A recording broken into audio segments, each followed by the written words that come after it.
What's up, everybody? Episode 176.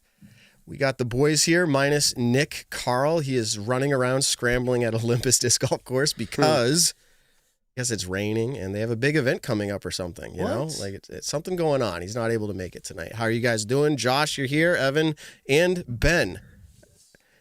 And trying to think how to pose it to you guys. You're all just hanging out, and it's like average winter, maybe a little warm. You guys getting outside or staying inside mainly? Well, yeah, we're New England, so it's cold, but it doesn't feel unusual. I actually played hooky from work for half a day today and hit the slopes with my kids and wife for a few hours. I got like 7 runs in, so nothing big, but it was a nice New England day. Little time on the snow. Where'd you ski, Josh? Pat's Peak. We've got Let's season go. passes there. Pat's Peak's wonderful. I also went skiing, although not playing hooky. I was at work today in this very seat. But I went to Magic Mountain, which is a very cool mountain, but the name is super cheesy and I love it. It's got wizards and magic names everywhere. It's like it's like you're at a Harry Potter world, but you're skiing a kind of like a hardcore type of mountain. I don't want to say hardcore like I'm skiing off cliffs or anything. It's very much, groomed. Well, I shouldn't say groomed trails. There's only a few with the conditions, but like a 2-person lift, old school, kind of going slow up the hill. That's the only one that brings you to the summit. It's not your cushy kind of maybe Vail or Icon Pass type ski resort, but a ton of fun. And you mentioned cold, Josh. It was beautiful this weekend in New England. It was like high 30s and sunny, which for February, I think is pretty awesome. I enjoyed it. Beautiful.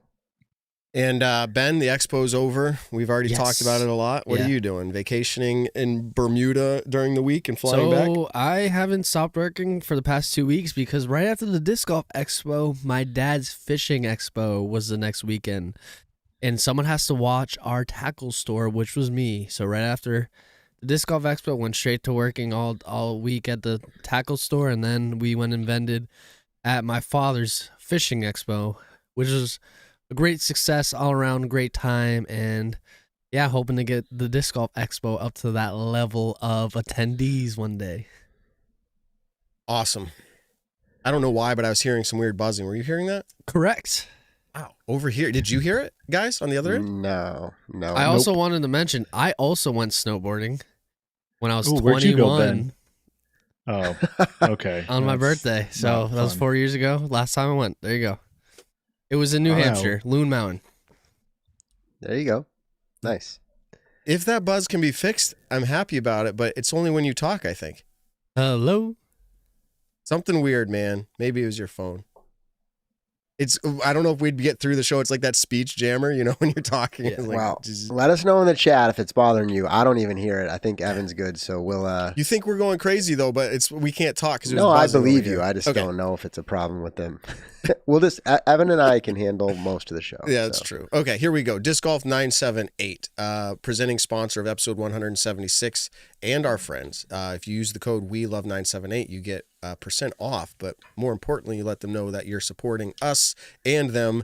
They have what's called an amateur payout program, and you've probably heard about this type of thing from other, pro shops and retail stores, but by far, this is the best experience that I've ever had at a tournament is the way that they do their amateur payouts. I'm classified as a pro incorrectly, let's say, but amateur payouts to me, I don't want just some random funny money somewhere else. I always wanted to go to 978, and what they do is set it up so easily for people to run tournaments.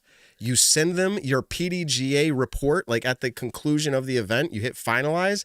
If you send that CSV file, that Excel file to 978, they take care of all of your payouts, and they do that at a 25% discount to you as the tournament director. That helps you put more back into the event. They also do a pick your own player pack credits, 25% off to these TDs. I can't tell you how much I appreciate this, showing up as an amateur to a disc golf tournament and being able to choose what I want to do with that money for the players pack. They'll be like, hey, you've got $20 or you've got 25 or you've got $40, whatever it is. I go, I get to choose it? Yeah, you do. Through anything that's on their store. It's amazing. And in fact, I was even able to bank that into my profile account on their page. And eventually, after I played enough events through them, I was able to save up and buy one of the nicest baskets you can get. It might have cost like $500, but I did that all with funny money. And I recommend that every single tournament and TD considers using this. They make it super easy. Your players will be happy. And think of this, even if you're remote, like a different location than where 978 is, they do free shipping on anything over $25. And so any payouts that they are awarded, they can just go there and buy them at 978 and it's free shipping. So not even wasting money there. So this is good for everybody. Ben, you said you had a great experience with this as well. Do you love the payouts this way? Yeah. 978 payouts are legit because as an AM, it's a lot and it's so easy and it goes straight to the account. Like Matt was saying, I don't even think I've used my funny money in store, maybe a few times, but I just use it online. I just say, oh, I need a basket or a couple putters, and boom, it's at my door the next day. It's honestly the best experience I've had in tournaments. It's just, I look forward to, I actually compete for 978 money. It's like crazy, but since I'm an AM, I'm like, listen, like I could get like $130, and that's like what you get if you come in first in a large enough field. Like the AM money is crazy from 978, so it's an awesome time. And I just love that every event, and I love to just play pretty much only their events. It just is what it is, and it's because I get the payouts this way. Any win I get, or not win, that was a Freudian. any time I place and get amateur payout, it just keeps compounding and compounding till eventually I have lots of money to pay out. You're rich. I'm rich. You're disc golf rich. When you go with 978, you're rich. But no, seriously, TDs, reach out to them. Scott at Disc Golf 978, I'm assuming is one way you could do that. You can probably contact them through your website as well. But we love 978. Use that code and support them, us at the same time. All right. Matt, they make it so easy that I saw at the expo your son walk up with a disc in his hand and be like, yeah, my dad's got credits on file, just use those. Oh, so it's they true. made it nice and easy. It's true. And I have both of my kids, their credits for AM payouts also go to the same account. So we're just banking and living rich disc golf lives. Yes, it's true. All right. I'm really excited about them over there. I could keep talking and talking, but you just need to experience it for yourself. Evan, go ahead and tell us what's going on in the disc golf world. PDGA Statmando. We're excited to hear. There's a lot going on. Let us know. Yes, there certainly was. There was a couple good A tiers, and then there's I shouldn't say a couple. There's a lot of good other events, but I'll make note of a couple. But starting off the A tiers, we'll go down to Florida, where Nick is, but busy at work. A different part of the state in Tallahassee. There was the 19th Open at Tallahassee. Stacy Kiefer wins an FPO. She beat Sarah Hokum in a playoff.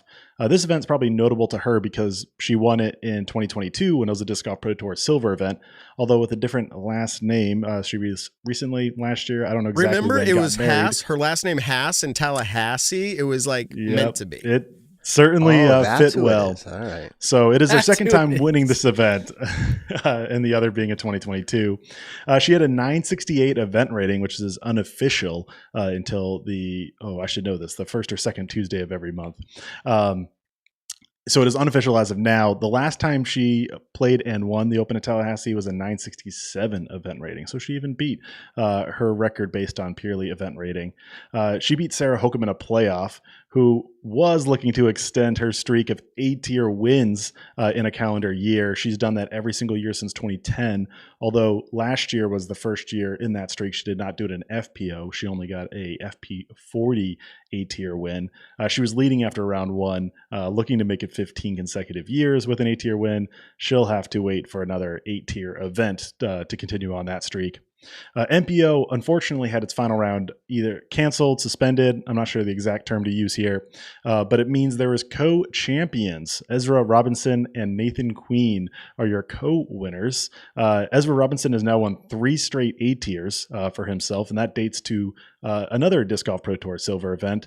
That was the AFDO event out in Rochester, New York, and then he won one since before winning this one. Nathan Queen, on the other hand, wins his first A tier since 2018.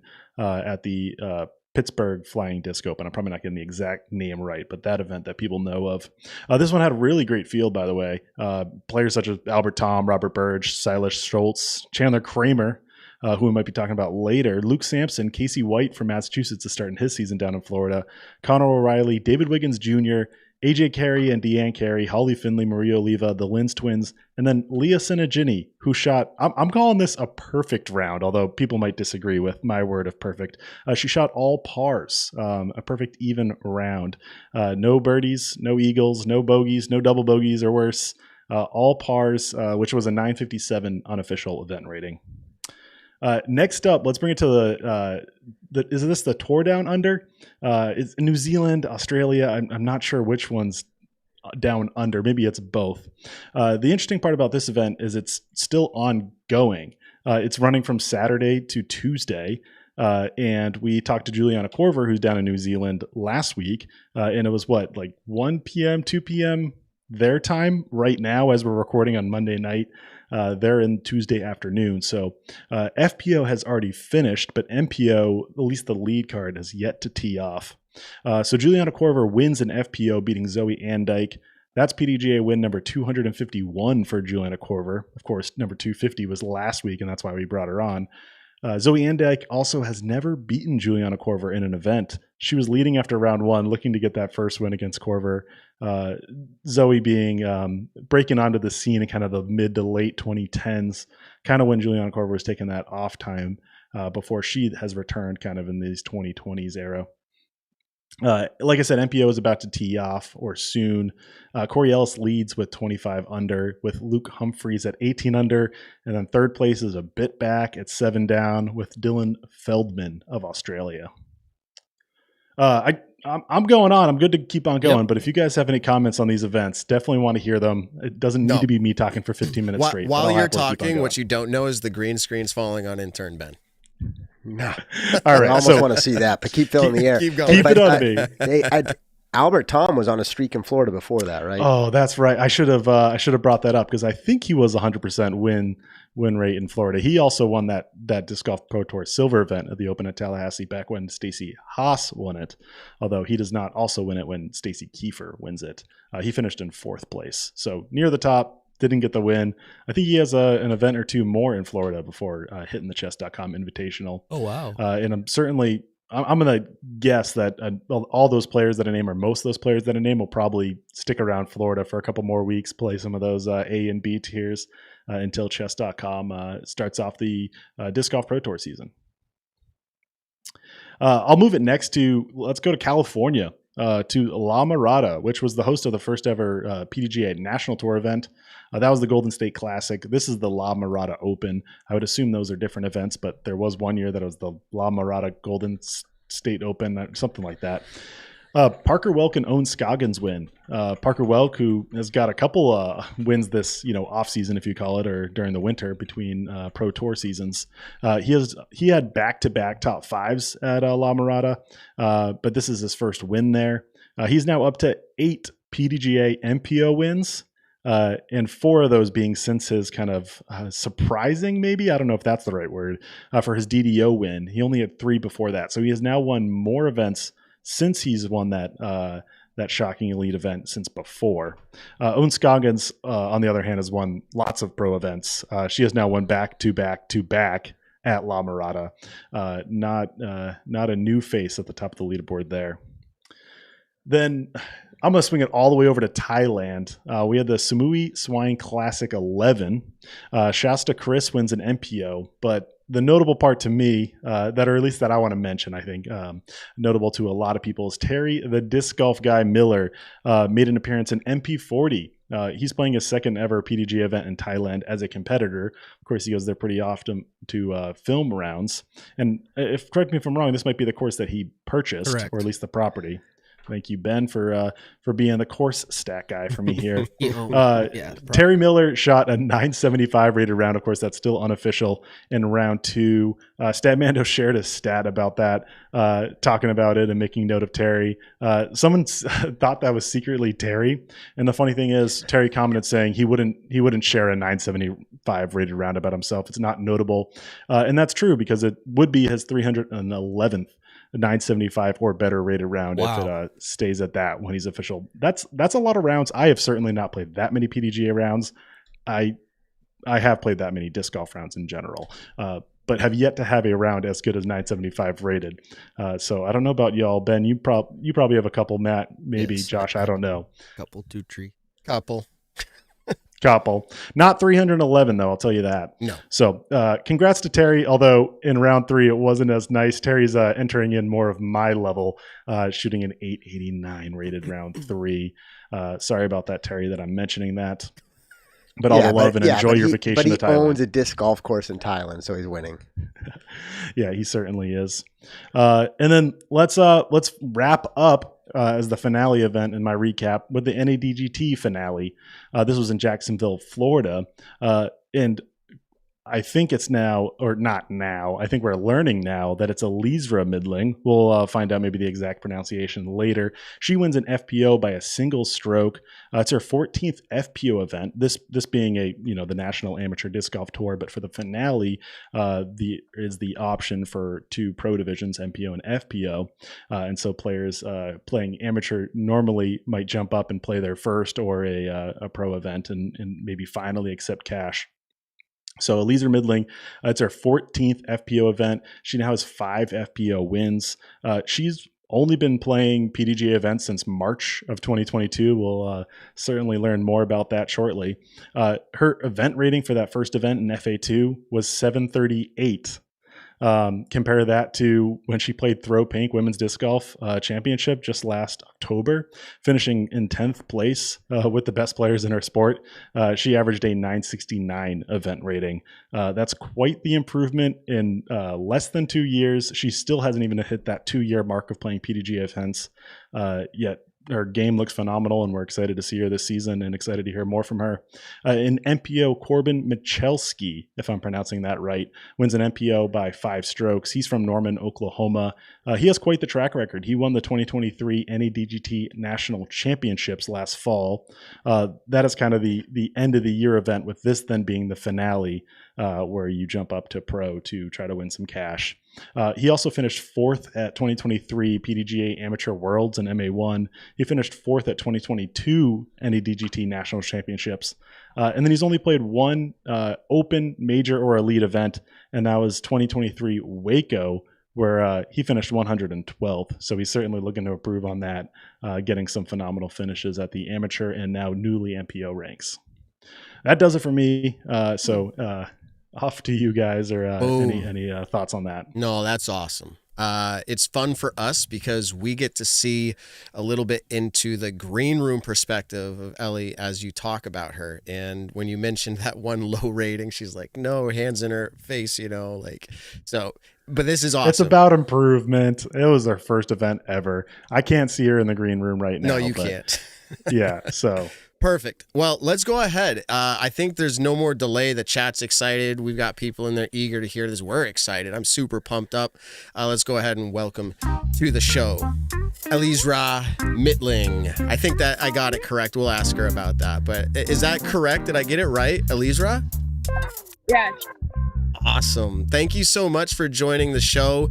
I started out with the name thing because you're so new to the scene for a lot of the pro scene that we'll hear commentators and media people alike try to get your name, and they do it phonetically what they're reading.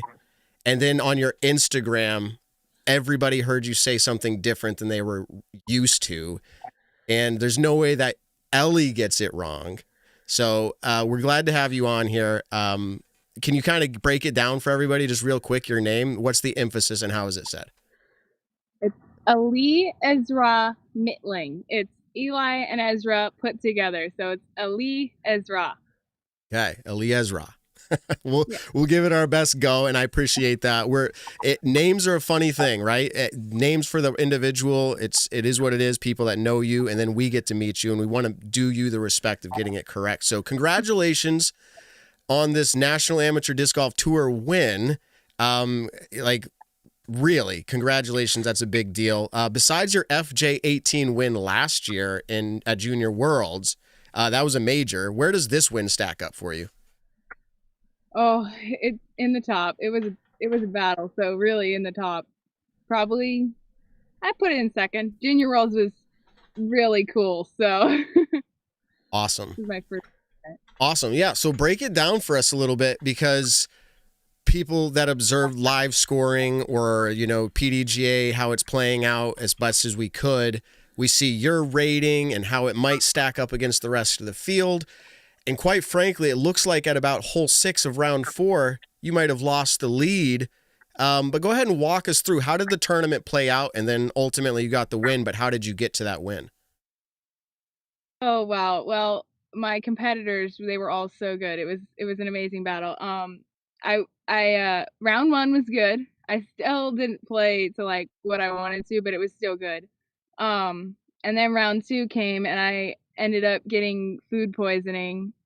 So that was a rough round for me. Definitely got sick on the course. Wow. People know what that's.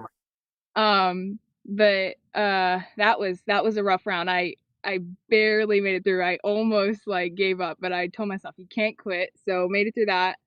And then round 3 was pretty good. It was another struggle. I was just like, I couldn't make any putts. I couldn't make any putts. It was just, and then round 4, it was a struggle for all of us. We all had not good rounds. I can say that for everyone. We had torrential downpour, and during our awards ceremony, we had hail, really big hail come down, and yeah, it was a rough tournament, but we finished strong. So. Wow. Yeah. I mean, when you look at scorecards, they always say scorecards don't have pictures, but we don't know that. The torrential rain and your food poisoning. You said, yeah, I got sick on the course. You almost gave up. It tells me a little bit about you, but maybe you can just elaborate for a minute. How competitive are you as a person? Growing up, board games, trying to do things better than your siblings. I don't know. Like, how competitive are you? I'm pretty competitive. I mean, you can never let your little brothers beat you. So, I mean, that's pretty high. That's pretty high on the competitive list. And then, yeah, I'm a very competitive person, but if I don't win, it happens. But okay. I definitely try to win. All right. So, yeah. Okay. So you got a healthy perspective is what it sounds like, but yeah, you're definitely going to try to win. Now you mentioned your little brothers. What's your family like? I think you have quite a few brothers and sisters. Yeah, I have 4 brothers and 1 sister. I'm the oldest, and yeah, we all play disc golf. All play disc. Yeah, so you can't let them beat you. Well, while we're on that topic, we have a lot more to figure out about you. You said you can't let them beat you. They all play disc golf.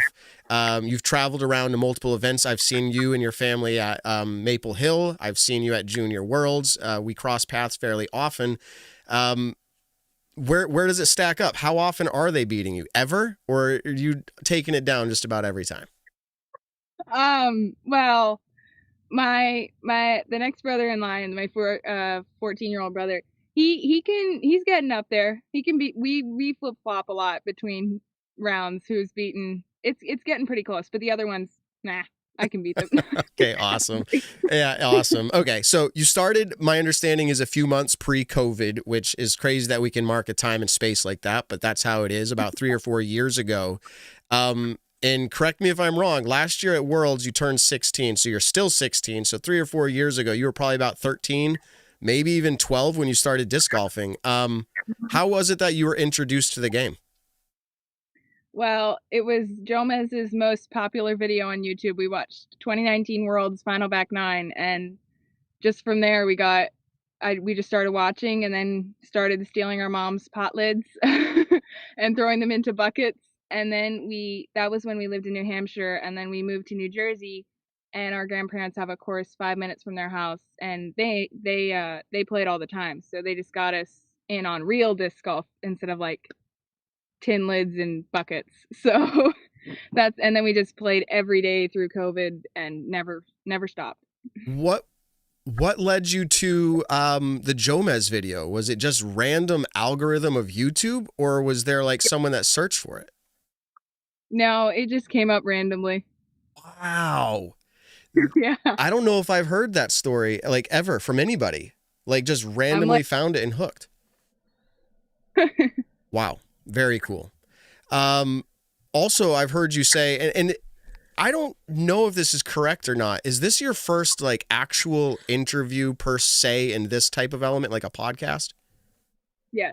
Yeah, and so the only information I could really find was what was public through PDGA, or maybe a little bit on your Instagram, or the distance showcase that Jomez just put up. They did a very brief question and answer with you.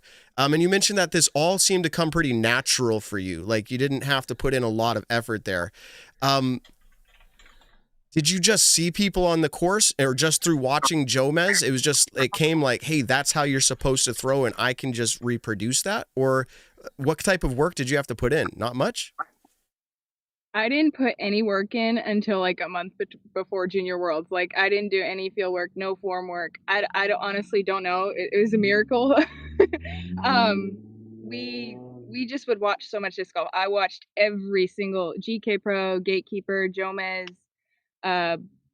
Ace Run, everything. I would watch everything that came out. So I think I just like put all those together without even like thinking about it, and would just take little things from different players and add them all together, and somehow I got a pretty good form. So wow, I'm having a slight epiphany of the possibility that most people that learn disc golf should watch it before they ever throw a disc. It's very possible that like it plants something in your brain about the how-to, as opposed to learning in the moment, trial by fire on a course. So now that you are here, though, you mentioned you hadn't done any work on it, but is coaching anything that you've tried looking into, or trying to get feedback, or watching yourself play and critique it? Like, is that something you're working on now? Yeah, I really enjoy talking to other players about form, or even like my form, their form. I love talking about that. I'm not very good at explaining it. I'm more good at like watching it myself and just like doing it, but I'm trying to get better at being able to talk about it, because sometimes people ask me questions and I'll be like, I don't know how to explain that. So I'm really trying to learn how to talk to other people about it, but I do have a coach who kind of helps me like with form stuff, especially my forehand, because I really need to work on that. But yeah, I talk with a lot of players, and that's usually what helps me a lot. So I think we saw, I happened to be at USDGC, and that was my first time actually observing you throw. I think I saw you with, is it some type of like a kinetic tape or something on your arm, and it was your non-throwing arm. But have you thought about, this is a big talking point in disc golf right now, the preservation of your body. You're young, but we're seeing players that are throwing extremely hard. I mean, think of Simon Lizotte or Eagle. We've seen people with surgeries and rehab. Have you been talked to, or have you thought about it yourself? I'm sure you have. What that might look like for you, how to preserve your body and continue to excel. I mean, I know I have a very sort of violent throw. I definitely go hard on my body, and I'm trying to smooth that down, but I haven't really thought that far ahead. Okay. I've kind of gone with it. Okay, that's fair. I mean, if we were all raising our hands in the live audience and post, like, who's at age 16 thought about preserving their body? I don't think anyone really raises their hands. I know for sure not me. But speaking of that, you said you haven't really thought that far forward. Can I just ask, like, how far have you daydreamed into the future with disc golf? Have you found yourself thinking down the road, dreaming of world championships or like how far have you gone? What do you want to do with disc golf for your life?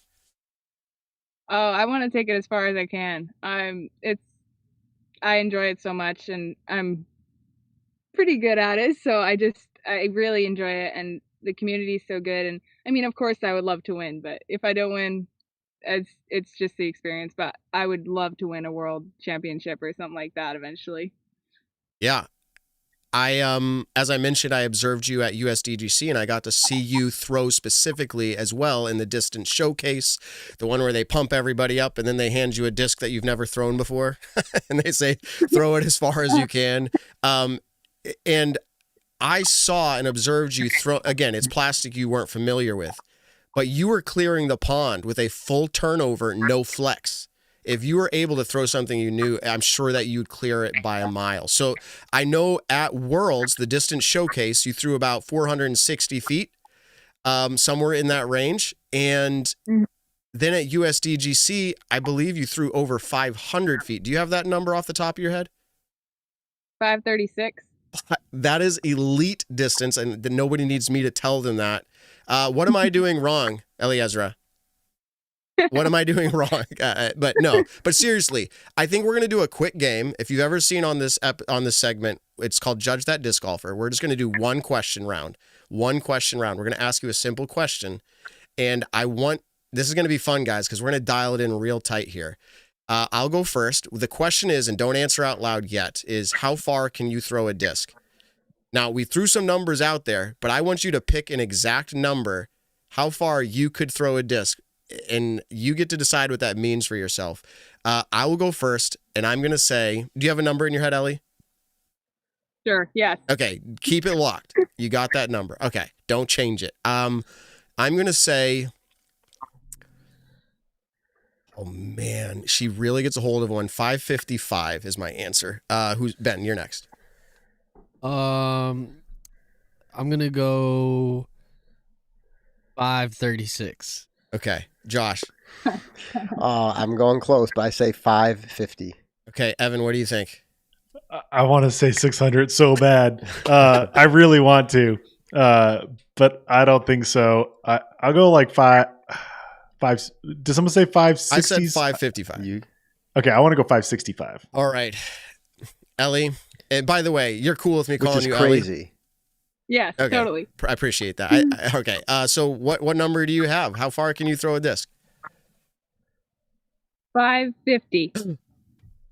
Was there anybody Josh. closer? I said 555. I think Josh had 550, right? Yeah, I said 550. 550 on the dot. Josh, you win. Josh. You win the prize. Hey, and by the way, like that is incredible. I mean, if you had said anything over 400, like kudos to you. So 550 is outrageous. It's Ben. I've done it twice, and that was my farthest ever. So she's backing it up. This isn't even someone that just says they could do it. Ben, as far as like our show goes, Ben's our crusher. And how far do you throw? 460? 551. No. Yeah, no, yeah. Yeah. Or yeah, around that age. So I need to get to 500 one day. she's doing it at 16, man. That is phenomenal. Okay, so let's ask this question. So at USDGC, you had a lot going on. It seemed like you were very happy, just having a blast. Is disc golf really fun for you? It seems like, but like even at the high competition level, it's just fun for you, or are you stressed out? Oh man, I think I'm stressed on the inside, but I just like don't feel it because I'm having so much fun. I honestly couldn't even believe I was at USDGC. It never really sunk in. Like I was playing with Kristen Dachar and Evelina and Hannah and all those amazing athletes, and I just could not believe it. It doesn't feel like a job. It never will. It was just so fun. Right. And so because of all of that competition experience, how you were standing out and just impressing people with distance and just composure, you weren't sponsored by a manufacturer at that point, were you? No. Did you have any sponsorships at all? No. Okay. So I'm interested if you can tell us what the process was like following that period of time to the point where you did line up a main sponsor. What was that process like? Like, was it overwhelming? Did you have a hard choice? Like, how did you get to where you are now? Oh, it was definitely overwhelming. I had way too many like different things, like something like I'd get something from one company and then another company would like give me an offer, but it was like two different things that were like would equal out. Like somebody would be paying me this much, but then somebody would give me this many discs, and then it was like, how do I pick? But yeah, it was definitely a very hard decision. It was a tough decision, but I made the right decision. Okay. So your decision was, after all that processing, we saw your announcement. Congratulations, DGA lined you up. Tell us about that. Why are you excited to play for DGA? Oh, it's the discs are amazing for one. It's a great company. I really love the the down to earth theme. It's just like cool, like the stamps are just nice. And I love all the names, the discs, the plastic, they're all great. All the people there are so nice, and they all welcomed me into the family, and it was just I felt like I fit there. Well, yeah, congratulations on that. What are you finding are your favorite discs? I mean, you throw really far. What's your go-to disc for distance with DGA? Right now, I haven't gotten a ton of distance practice, but right now I'm really liking the Torrent, which is really funny because I don't usually throw 14 speeds. So I was really surprised that I liked it, but I'm really liking the Torrent for sure, and the Hurricane. I mean, I'm liking them all, but the Torrent right now for sure is one of my favorites. Okay. And you mentioned, as I think it was the last round of the National Amateur Disc Golf Tour, or it makes sense, the rain and food poisoning, but putting was coming harder to you. It seems obvious that distance is your superhero power. Not saying that you don't have to work for it, but it comes easier than most. What parts of your game do you feel like you're trying to dial in and work on the most during this, we're almost to the end of the off season? Everything except for distance. I really need to work on my forehand. I've been working on that a lot and trying to gain confidence with that, because like I have the power, like enough power. I don't have that much power. I have a good forehand, but I need to get confident with it. I need to control my angles better. And then just putting, I need to get in reps. Like, I just need to putt more. I mean, I've been putting a lot, but I need to putt more. Just basic putting practice. Okay. Yeah, I think realistically, I've asked a lot of questions to you. My last question would be, and I just think it gives us some insight sometimes into who you are. I heard that you hadn't played any other sports. You have something in common with another world champion or two. Ricky Wysocki was homeschooled. My understanding is that you're in that same boat. What do you think are some of the advantages that you get because of being homeschooled and having the disc golf competition? Well, you can travel whenever you want, or you can do school on the road. You can, if there's a good weather day, you can decide to play disc golf on that day, and if the next day is rainy, you can do double school. And like, you're very flexible. You can just, work around your schedule a lot more. Like, you can go to a one-day tournament on like a Friday, which you couldn't do in like public school, because I'll just do double school on Thursday. So Right. Yeah, and Ricky talked about that same thing. He said there was a course down the road from where he lived, and he wasn't even traveling homeschool, but he would do his work and get out and practice. And I think it's an awesome thing that you have in common with some of the best disc golfers in the world. And then finally, do you have any other hobbies that you enjoy doing? Reading, gaming? I don't know. What might it be? I play pickleball. Okay. So you picked up another sport. Yeah, that was another thing my grandparents got me in on. No, I really, that's like the only other thing I do. I just play disc golf, watch disc golf, and play pickleball, and do school. That's about it. And keep your brothers at bay, I'm sure. I can imagine. I don't want to put anybody on the spot, but Josh or Ben or Evan, anything I missed that you'd like to ask? I'll follow up a little bit. So, hi, Ellie. Nice to meet you. This is awesome and exciting for us. I'm sure you feel the same. But this is awesome. By the way, I live in New Hampshire, which you said you were from there originally, and I was also homeschooled. But I did not move to New Jersey, and I've never thrown a disc 550 feet. So congrats to you. And I think you've got lots of future potential. So thank you for sharing time with us. Matt did ask you about some of your dreams, and you're like, hey, of course, Worlds or something of that sort would be incredible. It looks like it's early in the game, but you've got potential. Can you elaborate just a little bit more on your actual plans for this season? Are we going to see you at all the tour events? You obviously have the flexibility to be on the road. So can you share your plans with us? Yes, I will be hitting most of the tour. I think I'm almost 100% sure. I mean, I'm not doing Europe or anything like that. But all of the US, I'm skipping 3 events. I think we're the West Coast. I'm not doing the West Coast. Awesome. Well, Matt asked a lot of the other questions that I had on my note cards, and I enjoyed listening and hearing more about you. And I can assure you, myself and others are going to be following you this year to see how you perform. That prompted me, and I'm so glad you said that, Josh, about the tour. That was in my list, and I just missed it.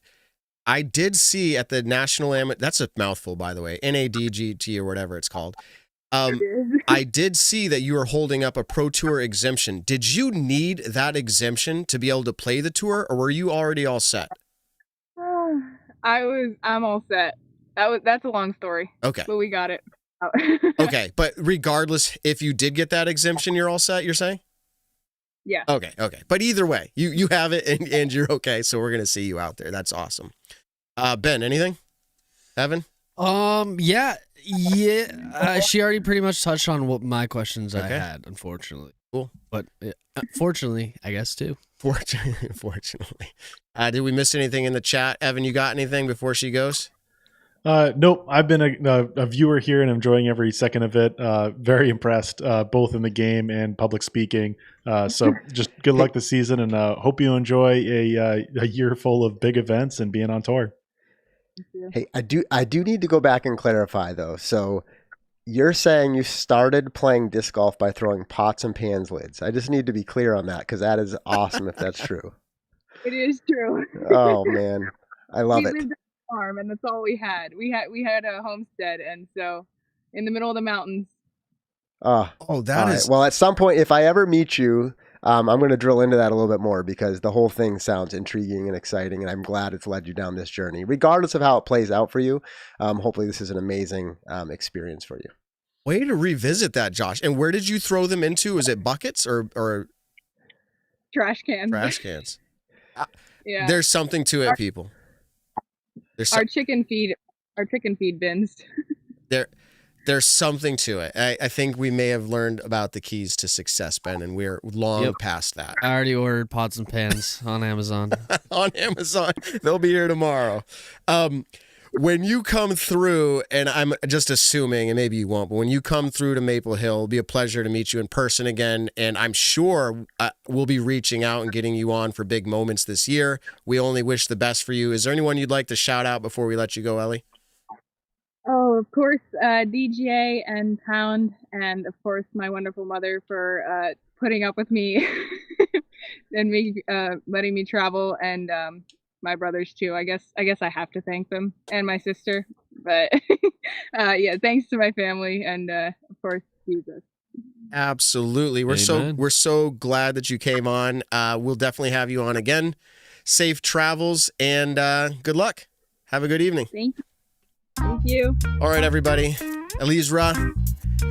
It's the emphasis. It's Eliezra. I think it's Eliezra. Eliezra. I'm serious. I think that's what it is. Eliezra. Yeah, it's the ra. Yes. I don't know. Hey, how awesome is that? I mean, obviously there's fun parts of that story, and we see lots of potential. It'll be intriguing to see how it actually plays out because the competition is hard. The road, the grind is tough, but wow, lots of potential. Imagine being 16 and throwing pots and pan lids, and then 2 years later throwing 550 feet. Here's my take. I think she's going to evolve the game in a way that we've never seen, and is really going to push the FPO, and we're going to start seeing more and more of these like power throwers in the FPO game, and I think she's going to push that I guess not the agenda. I don't know what the right word, but you know what I'm saying. The evolution of the game. Yeah, it'll be interesting. You know, she acknowledged, obviously, you're going to have to be well-rounded if you want to compete against the likes of Kristen Tatar, Paige Pierce, and others at the top of the game. But if you can sustain and not injure yourself, by the way, at 16, I know, Matt, she's not thinking about the longevity of her arm, but, you know, throwing 550 feet for years on end can be a thing. So again, I've got all the optimism in the world. That interview was amazing. So I don't need to focus on any of the other downsides, but it's going to be fun to watch. And not it, like she's the perfect example, but as the Pro Tour continues to mature, right, over all these years, I just had somebody over to my house yesterday who's, you know, casually aware of disc golf and the pro scene, and kind of just himself observed and acknowledged. He's like, yeah, I imagine now that the sport's really been growing at this rate, you're going to start having that next tier of players who have been playing since they've been 4. Yep. or whatever, which is actually not her story, intriguing enough, but she's still a kid. Am I allowed to say that? What you're saying, right? But like, yeah. the sport is going to continue to be infused. Obviously, there's a whole bunch of names, and so I hesitate to leave somebody out. But the classic Gannon Burr being so young, obviously Eliezra, like, and it's just like, it'll be fun. And there's a bunch of other names to add to that list, but it's awesome. Yeah. And whether they grew up, to your point, 4 years old or not, we've always talked about this, attracting the athletes too. Once they see that there's an opportunity and they go, ooh, that's kind of easy for the picking right now because I'm a full-blown athlete. You know what I mean? Like, they're going to start showing up as well. So, yeah. Hey, and how about the part of, it's been said many times over the years about the importance of media and how that can grow the game. And then you have almost a picture perfect story of, the YouTube algorithm recommended Jomez, so we watched it, and a couple years later I'm finishing top 10 at throw pink, and throwing farther than pretty much every woman out there. Yeah, it's incredible. Pretty fun. I didn't realize the Jomez showcase that just got posted recently of Pro Worlds 2023. It was a distance showcase. It was not the actual competition per se, because she got second in that showcase. But at Pro Worlds on her birthday, 2023, when she turned 16, she threw further than every other FPO player in the world. Hey, and I don't have the story, so I hesitate to bring it up, but the chat keeps asking about, did she need to borrow somebody's shoes for that competition? At Worlds? I don't know if somebody, we should have asked her. Interesting. That Jen Allen loaned her shoes to her. So there is more to that story that I also don't know of. I was going to ask, but I didn't. So. I could send her a text message, I guess. All right. Let's continue on here. We have a lot to talk about, including UDisc Live not being used by the Disc Golf Pro Tour any longer. It is a story that, I'm going to be honest, I had caught drift of. Yes, we all have. No, I'm talking 2 months plus ago. Yeah. Oh, I don't think, hey, Ben, you can say we all, but I only joined the show recently, and I did not know. Okay. I know a lot of stuff inside. I did not know this one. When I saw the press release, it was news to me, for what it's worth. Yeah. And all I'm saying is somebody reached out to us and said, hey, this is probably going to happen. I reached out to somebody else, and I was too generic, and they said, just sit tight, and here it is. Well, long story short is UDisc Live is no longer partnered up with the Disc Golf Pro Tour, and the short version is that PDGA Live is going to be replacing that. Now, we tried to line up Jeff Spring tonight. It was looking promising, and then kind of fell through and said no longer available. So he's not available this week. We do have plans to line him up in the next week or two, with the hopes that more information will be dropping too. And so we'll try to double up on Jeff Spring when he makes it onto the show. But before we get to Evan and the PDGA Stat Mando guy, with the inside scoop to what's going on there with the live scoring, I reached out to Matt Kruger, original founder and CEO of UDisc. Funny enough, Matt and Josh are the owners of UDisc. Yes, I'm fully aware, yeah. So I reached out with just a few questions. I probably should have asked a lot more, but I honestly thought it was just going to be a simple back and forth text with Matt. And he ended up saying, can I email you? And he actually gave me full responses. So let me just read a few of these out here that I had asked him. I said, is it safe to assume that UDisc wanted to stay as live scoring for the Disc Golf Pro Tour? And here's his response. We had many discussions with the Disc Golf Pro Tour about the 2024 season, right up till the end of 2023. So yes, we were surprised when they decided to go a different direction. It's a little bittersweet to end after 8 years and a lot of investment on our end, but on the plus side, it now frees up a lot more time for us to focus on our core business, the UDisc app. And we have a lot of exciting updates coming there soon. I also asked him, was the negotiation surrounding the decision in large part due to financial?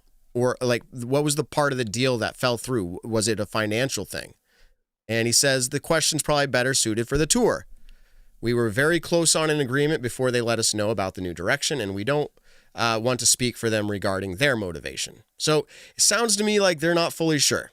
That's how I interpret that. Why UDisc isn't fully sure why this didn't come to a conclusion. And then finally, I said, will UDisc continue to provide live event scoring for non-Disc Golf Pro Tour events? And I also even mentioned the USDGC specifically because the USDGC had a USDGC tracker. If you remember that, you guys could look at UDisc and see at these events how players that were qualifying for USDGC were doing.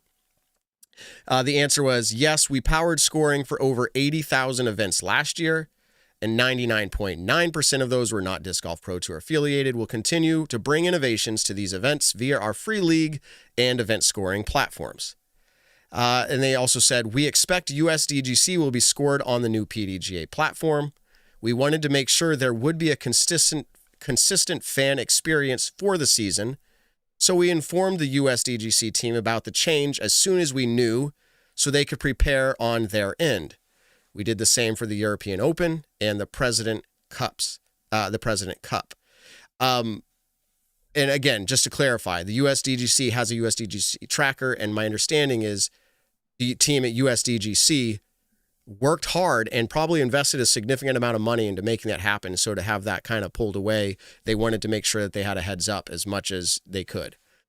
And then finally, he gave us a little bonus content here. In addition to your questions, we saw a lot of speculation that this was somehow related to the UDisc Pro price change. To clarify, there was no connection. That change took place in early August of last year, and we communicated that with all of our members then. It seems some people have correlated the timing of their subscription renewals with this news, but we had every intention of continuing to work with the tour back when the price change was enacted.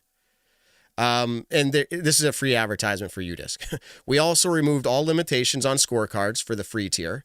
Previously, only 10 scorecards could be kept before you needed to upgrade, so now we can score unlimited rounds for free. Or you can.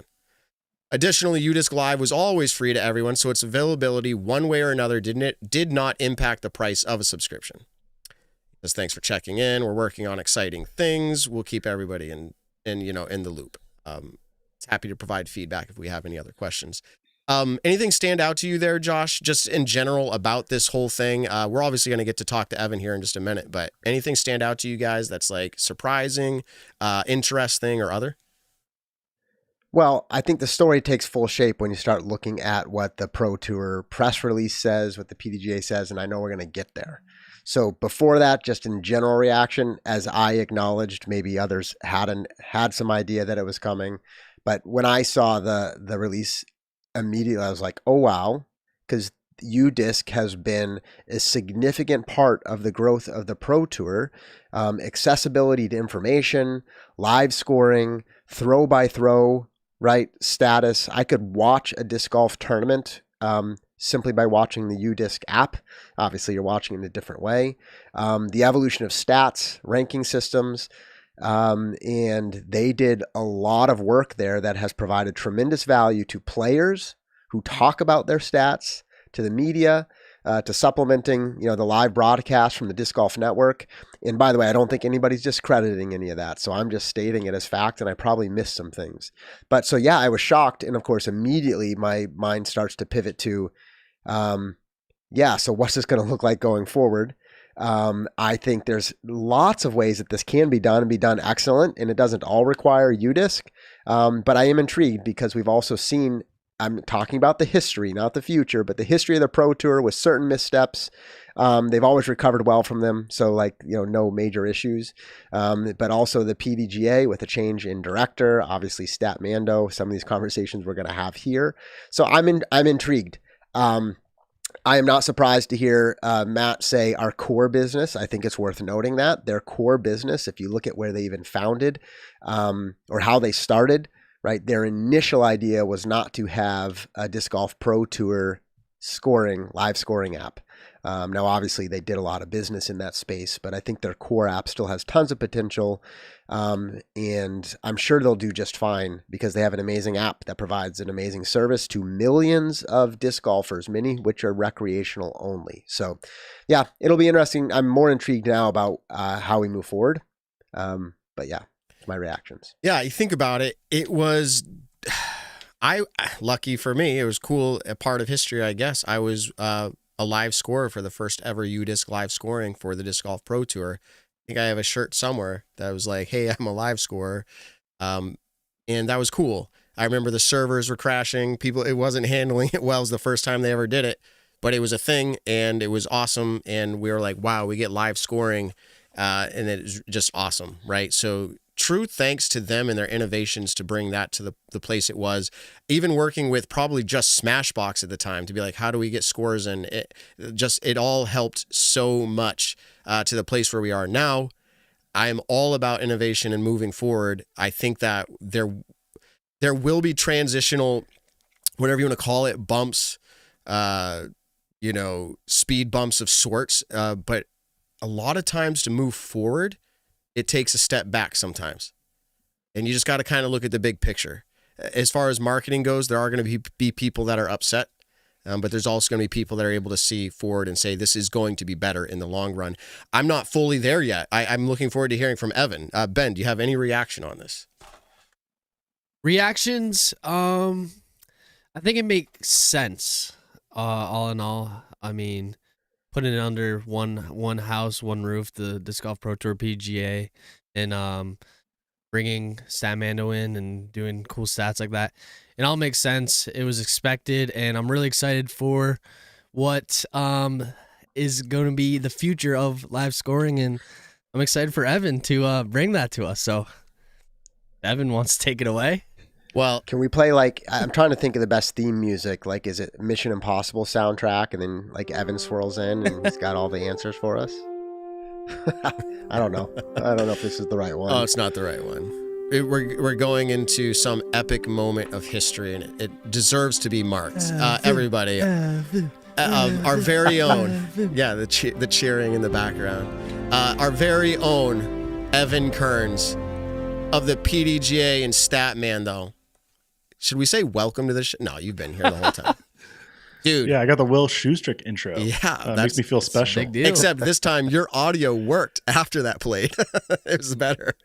Evan, you heard us going on a little bit here, back and forth, different thoughts. You've been a part of this now for a little bit as far as officially, but you've probably, had some ideas in your head, dreams and visions, and maybe not even for Statmando. But now that you're there, you're integrated into this, and I'm sure you're going to provide us a lot of clarity on things that we aren't aware of. So go ahead and give us as much as you want, details, facts, whatever you can, and then we'll follow up and have a conversation. Yeah, certainly. I mean, well, it's a really exciting time to be able to handle add on to the live scoring that has existed in disc golf for a number of years. So the PDGA Live will be handling all the Disc Golf Pro Tour Elite and PDGA Open Majors live scorings for 2024, but with the addition of throw-by-throw tracking. So that is a new feature and add-on for the 2024 season that will be available for those select events. So really, really cool to see that, both the tracking and the stats that go behind all of it. So people should expect a similar experience to what they've seen in the past, just now on the PDGA Live platform, which will handle the input from players or stat keepers, and then will be shared to both the PDGA Live front end, where you can view the live scoring, and then the throw-by-throw tracking and the throw-by-throw stats and all that cool stuff. But it'll also be supplied to the Disc Golf Pro Tour, who made their own press announcement about their plans to release their own, I believe, website and app that will also have that same data. So I'm personally just really, really excited to work on it. And one thing that I'll tease already here, just real quick, is that there is the option to track your distance to the target on every single throw. So not only is that off the tee on like a big par 5, if you throw maybe the furthest and you're the closest to the target, you can mark that and the data can see that. We can find cool ways to calculate that or come up with cool stats related. But what's got me really excited is that you can track your distance on every single putt. So not only are you tracking where your made putt is, the exact distance just on a slider, but you can do every single putt attempt as well. So we can really kind of nail down the specifics on, who's the best putter in certain areas of the green. Which will be really, really exciting. And I'm personally just super stoked to dive into that, especially the most. Okay. Are you saying distance to target? So for every shot, if you know the distance, you can say I was a 23-foot putt or a 182-foot throw-in or a 362-foot ace, and we'll know all those stats. Well, Yeah, at least they'll be certainly. available. Well, yeah, the ace should be kind of straightforward because it's That's the true. distance of the hole. But It should. yeah, It otherwise, should be, but yeah, sometimes you'll have those a T signs are fishy. But certainly, yeah. Well, it's based on what the TD puts in for the True. the distance of that hole. But it'll be a slider that's available on every single shot again. So when you're labeling where your throw landed and what area, you can also just say how far away is it from the target. So if I have a really sick approach. And I guess that's not the best way to word it, but I have an approach that lands, like you said, 23 feet away. And then I make that putt, I know I made a 23 footer and I made it, but if I miss it, now I know I missed a 23 footer, which in my current game is something that happens more often once you get past that 20-foot range. So seeing where I excel at, but again, this is for PDGA Open Majors and Disc Golf Pro Tour Elite. So won't be tracked for me just yet. But will be really, really cool to see, where players play. Maybe Paul McBeth's a really good deep C2 putter. And Gannon Burr, who might be the best Circle 2 putter overall, might struggle a little bit more from that really, really deep area of Circle 2, kind of the edge of the green. So I just have a question. How exactly maybe you already answered this, are you getting these distances? Is it through GPS, or is the scorekeeper going to have to go up to the disc and be like how does that work? Oh, well, it's user input. So, Okay. Yeah, the scorekeeper, they can use a rangefinder. They can, maybe they have GPS technology they're using, or it can just be using, references on where you are on the hole. If a certain thing is a certain distance and, they're a few feet behind, however you go about finding that distance. And to help clarify that, Ben, how did UDisc live scores ever do that? Well, I thought you were saying like exact distances, like you'll know 17 feet. I thought UDisc was always like circle 1, circle 2. No, UDisc had ranges. Yeah. They had ranges. Yeah, though. ranges. I thought Evan was saying like exact. No, but like if you throw 27 feet. No, if you throw in, if you were at 75 feet, it would say 75 feet on UDisc Live. I'm just saying, how did they come up with that? They just had to estimate. Yeah, or use a rangefinder. That's all I was wondering. I didn't know if it was new technology, groundbreaking GPS or PDGA, something like that. That's all. So there's a lot shotgun all over here. Are you able to catalog any stats from what UDisc had on record? Now, I know like stats are an interesting conversation. I know legally like stats I think the stats that is this true? If Statmando comes up with a stat, does it belong to you or no? Oh, that's a question for a lawyer and not for me. In the history books, at least. So I just know it gets complicated. But my point is, are we able to track for the history of the sport what's already been cataloged for 8 or 9 years? Like, or is it gone? Or I don't know. Maybe that's a question for Matt Kruger. Yeah, so the PDGA is starting fresh with 2024, so all the data would be new data going forward, especially with tracking, distance on every shot. It'll all be fresh for this season. Mm-hmm. As far as getting the historical, that's not a question for me. That'd be a question, for the higher ups of the Pro Tour.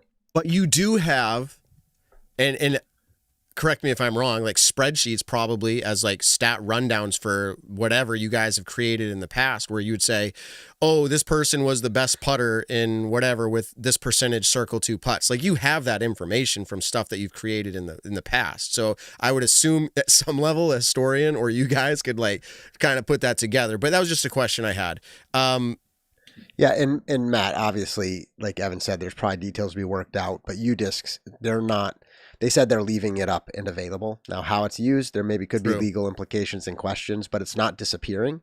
And thanks to them for leaving it there for anybody who needs to go and look at it. But anyway. Yeah. I'm looking. I've got questions. Yeah, Josh, go. I've got questions. Yeah, that's good. And I'm also seeing if the chat can put up any really good questions. We might take one. But yeah, go ahead. I'm not going to go through this. Evan already knows I sent my list of like 18 or 19 questions at least, and I had more behind that. Many of which, of course, are actually questions for the Pro Tour and Disc Golf Network. And so I want to clarify this point. And so, Evan, basically what we have is 2 separate entities, and I realize how closely the Pro Tour and the PDGA work, right? But the separate entities that kind of stitch this whole experience together for those of us who consume the professional game. And so if you could just confirm that it's like the PDGA, right, owns the live scoring in addition to throw by throw, the collection of the stats in the game. Obviously, StatMando can help do all of their magic on the technology side, the stats development side, but that's that side of the entity. The Pro Tour, of course, will then use those stats and performance to do their own thing, which is their own web page, maybe their own app, and whatever they want to do with the stats. The press release talks about using them in different ways, right, in the future. Are we thinking about that correct? That is two entities with separate roles, but a partnership between the two? Yeah, I believe you said that as best you could. I mean, I'll reiterate that the PDGA is doing the collection of the data, and then we'll also be displaying the stats and the data through the PDGA Live app, just as you can, view dozens or hundreds of events on any given weekend. If you're viewing a Open Major or a Disc Golf Pro Tour Elite event, you'll be able to see all the throw-by-throw stats in addition to the live scoring. But then that data that's being collected by the PDGA is also being supplied to the Disc Golf Pro Tour, which I don't know the progress or release dates on anything that they have specifically, but it seems that their plan is to also have ways to engage with the data through their means as well. Right. Yeah. No, that makes sense. Thanks for confirming. And I certainly don't expect you to have all the details on how the Pro Tour, right? We hope to get more information from them on the future. A much more tactical question that I don't know. Is the idea to follow a similar model for scoring, right? Obviously this year, all players have to keep score. So that part is covered, but throw by throw, is the idea that somebody on the card would volunteer similar to the UDisc model? Are you familiar with what's being discussed? You may not own that, but I'm curious if you know. Yeah. So recording stats well, I'll start off with that throw-by-throw tracking. Again, I've said that it's going to be available to Open Majors and to Disc Golf Pro Tour Elite events. The plan is to release it to all PDGA events at some point, but there's no timetable on when. But the general sentiment is that stats are always optional for somebody to track, especially with the new scoring changes to 2024, where every player has to keep score, either them or their caddy for themselves, I believe, by whatever scoring means. The stats part is optional. You can opt in to keep stats. You can also opt into the distance to target. You don't have to do that on every throw either. So that is optional. You can opt in and out as you wish. You just have to keep score. What the actual numerical number you scored on that hole. So as far as the Open Majors and Disc Golf Pro Tour Elite, I believe the goal is to have stat keepers be the ones that are following kind of the similar experience and being the ones to record the stats. Players, I believe, are free to do it as they wish as well. So interesting. It's up to them if they want to do stats. Interesting. So now I'm maybe getting way too technical here, but are we taking data that's going to be broadcast live from the group's scorekeeping? Well, I know you're talking about there's probably going to be like a similar experience to having somebody there that is doing it and walking. So like, will the live experience that we see probably be from a live scorekeeper per se, or from like the group if they're doing it, or it's a combination of them all? Like where's it going to get pulled from? Yeah, it's a combination. I mean, if it depends on who's keeping score and who's keeping stats, I guess, in that instance. And then, I think maybe a combination is the best way to say it. So, because I don't think when it was UDisc Live, and correct me if I'm wrong, but if somebody in their group was just keeping score, let's say on UDisc, that wasn't tied into the live broadcast, whereas there was a special scorekeeper. But you're saying it could be that group is the one that's actually projecting up to our live feed, like their actual input. By the player or caddy themselves? Yeah. Yeah, it could be that, yes. Okay, yeah, cool. I have a question real quick, sorry. You better be sorry, Ben. You're an intern for a long time. Now you think you're the man. Well, this is more of a lighthearted question, and I don't know if you can divulge, but what stat are you most excited to kind of bring to the world, if you're able to? No, certainly. So the distance to target one has me most excited, but I'm really excited to dive in again, those specific 5 foot areas, say, like who's the best 25 to 30 foot putter and from a certain event or a certain tour. That'd be really cool. And in full disclosure, I mean, we were talking about it with Gannon Burr last fall, and that was before I joined the PDGA, before I knew any specific details on this. But it was a dream that I had. So then now to see it in action is very, very cool. So yeah, I want to know if Gannon Burr is the best 35 to 40 foot putter, maybe 35 to 50. Like we can set whatever range, if you're keeping track of distance, you can set whatever range and see who is the best putter in that area. And that has me really excited just to really get, incredibly detailed putting stats. Like, it is interesting because everyone has to keep score, and I'm hearing that it's going to be optional for the tracking of like what happened on each throw. But we've talked about this, Evan, and like the opportunity is there, and now you're a part of this. It's really exciting. But like everything from obstructed putts to splash out right to like front cage or whatever. Like, is that way too extreme, or is the hope that one day we could get there? I mean, everything's on the horizon for the future, right? But I wouldn't expect that level to chain out right. 3 weeks, 3 weeks. Yeah, maybe my hopeful dreams like, oh, that'd be so cool. I'd love to see that. But yeah, I wouldn't expect that for so soon. But I know Nick's not on the show, but one thing I do want to share, just because I know it's something he is very interested in. But for open majors and for Disc Golf Pro Tour Elite events for 2024, playoffs will be tracked on a hole by hole basis. So if a tournament does enter a playoff, then you can track, if it goes multi holes, you can see how it's going through each hole, and then again with throw by throw stats. So that'll be really fun to watch in a new edition. And that's another thing that will hopefully, or it's scheduled to make its way to all PDGA events at some point, but no set timetable for that just yet. If the TD allows, of course, because you can have certain TD plans for how playoffs are determined, whether it's an actual scoring playoff or it's another means. Are we talking about playoffs? Anyway. I know that would be Nick's first question. He's like, when are playoffs coming? That's what he would ask first. It should so I be had to bring question, it up with him not on the show, working hard. Whether he's listening to this live or later, he'll learn about it. We'll get a text message and it'll be like, you aren't working. But seriously, I think that I'm glad you brought that up. Playoffs have always been, I'm just speaking transparently, a bummer, because you'd be like, you see an event that you're like, did it finish? It says it's finished, but then you hear through the grapevine that there's a playoff. So like, that will be fantastic to have that improvement to the PDGA Live. Hey, can I ask, I want to go back because I'm curious. The throw by throw, so obviously you've made it clear, which is great. Majors and elite, kind of a new scoring for those particular events, and one day that maybe rolled out more broadly. But I, as a fan, am I going to be able to pull up the web page and follow and see what throw they're currently at? Like second throw from the fairway, right? Putting for par from circle 2. Like, am I going to be able to see that? It sounds like obviously if the stats are captured, you'll have those stats, but am I going to be able to follow that live? Are you familiar? Do you know the answer to that yet? Yeah, I mean, the plan is for a similar experience for the disc golfer and disc golf fans to engage in these events. So, you should be expected to be able to follow the cards and follow the throw by throw status. Very cool.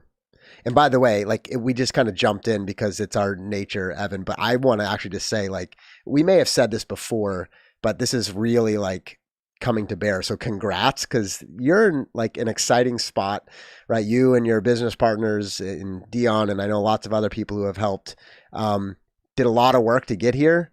And then it was exciting when the PDGA saw the value and brought you in house. And I don't know everything you knew or didn't know, but now here you are coming to more fruition. So congrats to you, and also good luck, because I think and I mean that positively, just because there's so much, not because I don't think you can do it. There's just so much to do, which is actually an exciting place to be, both from a hobby, a sport, and from a business venture. Having a lot to do is actually a good thing. So congrats. It's exciting. The job's secure. It's certainly exciting. As long as you don't screw it up. Your job's secure until we come venting about we can't get our stats. But I say that tongue in cheek. Yeah, Kind of. but no, I appreciate it, and it's certainly exciting for the Statmando team joining with the PDGA. But I'll also say like PDGA already had a fantastic tech team. I've been joining in and talking with the crew and seeing all the things that are getting worked on, and so it feels great to contribute to that and be a part of that team. But I'm like, wow, like it's not just like Statmando behind the scenes. It's an incredible tech team. Some that have been there for a bit and some that are new as well. Just like the Statmando crew joining. And you mentioned Dion by name, but I also got to mention Hans by name. Yes, thank you. So yeah, Dion's the big thrower that people remember, and Hans is the one that's just hardcore working on the computer wherever he can. So Dion just barely out throws Eliezra, probably. Like just barely, right? He might not even anymore. I don't know. We'll have to see it happen live. I hope if he's listening right now, he's like, "I'll get you, Matt." Yeah, well, has Eliezra, I'm not going to say that right. Has she won the 2010 Eliezra. Big D in the Desert? I don't know, but Dion has to hype up my kind of former business partner, just because now we're both at the PDGA along with Hans. So I don't know how to word that. I think former is the correct term. But coworker, thank you. That's a great way of saying it. Others may still have questions, but I just want to say I'm sure we're going to have lots of questions throughout the season, especially as the first event comes, both about like how we're able to consume and see stats and the new scoring system. So I'm sure we'll have those kinds of questions. But truthfully, I'm looking forward to the types of questions we're going to be able to ask you, where you're going to be able to elaborate on different kinds of stats, different insights as this continues to evolve. So those questions probably can't even be answered yet because we got to see how the season unfolds. But like it's going to be very interesting and exciting. A shout out to Westy Acres in the chat. They got me thinking. They mentioned PDGA Live only works for tournaments. Every other round people play that they want, they'll score with UDisc. Is there any plan or opportunity for PDGA scoring app to actually be a personal scoring app at some point? I mean, it seems like it'd be pretty easy. Cue the Darth Vader music where Evan just kills all the other stat and scoring companies out there. I'm just asking. I mean, it's an opportunity. Yeah. My experience is just with the tournament side and working on this, so I don't have anything to say on that and big picture plans. That would be for my bosses. So I am not the boss. I'll of the reach PDGA out to your Live boss. app. So yes, you can send them a nicely worded email. That'll do, my friends. Yeah, no, Evan, we appreciate it. Obviously, as friends and co-hosts on the show, we could grill you in different ways, and obviously, it's an interesting spot for you to be in, and we appreciate that. So, thank you for sharing what you've shared. I'm excited to bring it to the world, and I'm so excited for all this, just for the season to come, for the Pro Tour season, and get all this data, and to be able to work with it, and bring the world cool stats, and bring the viewers on this show all the cool stuff. So I'm excited to dive into it. We got a few more weeks to go, lots to get going, but I'm pretty excited. So the show, so Nick's scrambling to get up for the first event. Evan, you're scrambling to get the first event. I'm not scrambling. I'm excited. Different words. Okay. Well, good. So 40% of our show hosts are critical to pulling off these first elite events. That's pretty crazy. It is pretty cool. It just kind of, I don't want to say happened, but we have the biggest disc golf expo guy. We've got Statmando PDGA guy. We've got Nick Carl, and then just Josh. Then the Graham brothers. Yeah, just the Graham brothers. I'm only the guy who started this whole show. I'll just put it that way. And then there's Josh. Yeah, Josh is. I've been very clear that I waited 4 years to make sure this thing was stable, and then I'm now I'll come talk disc golf. It's okay. You do cool stuff for your job. You're a genius. So there you go. That's what you're an AI genius. And yeah, I was saying I was also the smallest. I wasn't saying Evan was small. No, I'm not small. That's one thing. Few other topics we can bring up too. There's going to be more that comes up on this and people's questions, and that's fine. And I hope people understand. It is, Josh, you mentioned this. I just want to touch just a second longer. It's an interesting thing. Evan kind of coming up through our show as purely we're all hobbyists here. Statmando was a business. It became a business, but just in the very beginning, right? Organically. And now he's officially PDGA Statmando.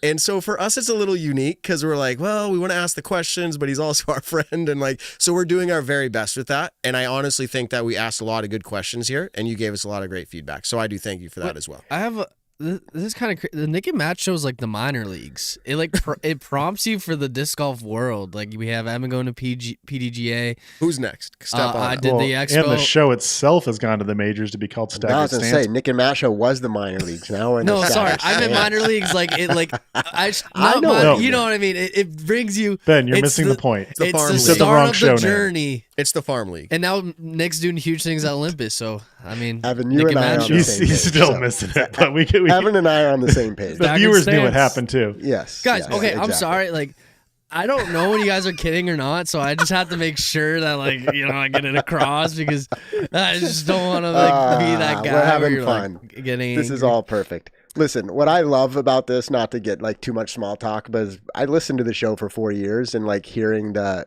fun bickering, joking back and forth. Now I get to be part of it, Ben. It's fun. It is fun. And It I is hope fun. people enjoy a little bit of this back and forth. I mean, and quite frankly, I don't want to put Evan in a weird spot, but I'll have to elbow him sometime and be like, ha, ha, ha, I put you on the spot, didn't I? But like, in all seriousness, people, I hope you enjoy the fact that we can have this candid conversations. But here's a fun topic. Chandler Kramer. And I bring him up. He's not the most well-known, but he's well-known, especially because of his pop-off performance at the European Open. Was it 2 years ago? 3 years ago? Yeah. And his cool 2022. hair. 2 years? Yeah, I don't know how time flies with COVID. but he just announced in a fun fashion, like, hey, you ready to hear who my manufacturer sponsor is? And then he just announced, I am open bag, no manufacturer sponsor. A dream of mine has been to see somebody perform extremely well without a manufacturer sponsor, to make it on the road without that. Now, I'm not saying this is the chance, but it is a chance. It's possible that he has that year because he's throwing all the plastic that he absolutely is just choosing to throw. And somehow, some way, he's able to do it without this manufacturer sponsorship, whether it's money or entry fees. He does have some sponsors, but not the manufacturer. So what do you guys think of that? This isn't a long topic, but it is interesting at the very least. Any reactions from anybody? Nobody. Yeah. I mean, so no. I think I think we all just wait to see who goes first. Go ahead, Josh. I'll go. I think there's a couple things. First of all, sure, I would root for him because that would be an amazing story to be competing in the top tier of the Pro Tour and not have a manufacturer sponsor. So like, I want that to happen. That's great. I actually think it tells us a little bit more about where the disc golf sponsorship market is currently. And maybe it's an honest assessment. Well, I guess this is the question, right? We don't know if it is, but an honest assessment of where the manufacturers view the players' skill sets versus where the player sees their value. And I often bring this to the business side of the discussion, but that's because that's what sponsorships are. And I just think there's a lot more pressure in that middle and down tier of players than there ever has been. Well, maybe not ever, but in the last 5 years at least. And at some point, somebody like Chandler Kramer has to just make a decision to be like, I'm sure he had offers. That's not even a question, right? He's a good enough player for that. But are the offers to what he perceives his value to be? And maybe he feels like, hey, if I calculate this out and perform exceptionally well after a year without manufacturers, then I get offers and I come out ahead. And that's the calculation. And of course, there could be lots more personal aspects to this for himself, just enjoying the freedom of being able to play with an open bag. But that's actually more what piques my interest. Of course, it'd be awesome to see him perform. And by the way, it's intriguing to see which discs is he going to pick, right? Like what's he going to throw? What's he going to perform? The best ones. Well, right. And that's also interesting as a fan to watch because everybody talks about how amazing their discs are, which they should, and they probably mostly believe. But when they're sponsored, you can never quite know exactly what they really, really think about the discs. But in theory, an open bag sheds some light on that. So there's some pretty cool aspects here. Yeah. Any other thoughts? Well, what's cool about Chandler Kramer is like he has a unique style. So lots of people can kind of gravitate to him as a fan of him because he's forehand only or like extremely forehand dominant. I don't know if it's like 100% of the time he's throwing forehand, but it might be over 99%. at least on drives. So that like resonates with some people who might be forehand only players, and they root for him solely based on that fact. He also he has his own personality. You know, he doesn't feel like another just status quo disc golfer, which, you know, maybe there's a lot of those, maybe there's not, but like disc golf's a unique sport. But Chandler Kramer is certainly like unique in his own way. And so he can kind of gain more fans that way and stick out a little bit more so. So whether he's open bag or not, I think he does have those fans. And he does kind of pull some weight to manufacturers. So maybe halfway through the season, he picks up a deal, or maybe he actually has some plans for when I say actually, that almost sounded like, I dig at him. I did not mean it that way. He has plans up his sleeve for maybe doing a tour series disc. I'll put it in quotes, whether it's called that or not, but like a disc with a manufacturer here or a retailer there. And it might be a couple with different options. I mean, we've seen some people do an open bag concept like that. Like I think Eric Oakley, although he's with Infinite, he's with ThoughtSpace, he's with Clash, I think as well. He's with a lot of different sponsors and has a little bit in all these different places. And people didn't perceive that as a down market type of signal. But with Chandler Kramer, the sentiment's been a little bit more of that. But I think he's a marketable person who can do things like that and sell discs still. So I'm left a little bit curious on what his plans are maybe. But I don't see it as necessarily being a full-on bad thing for him. Yeah, intern Ben's got something for us too. Matt wants his jerky. Here you go, Matt.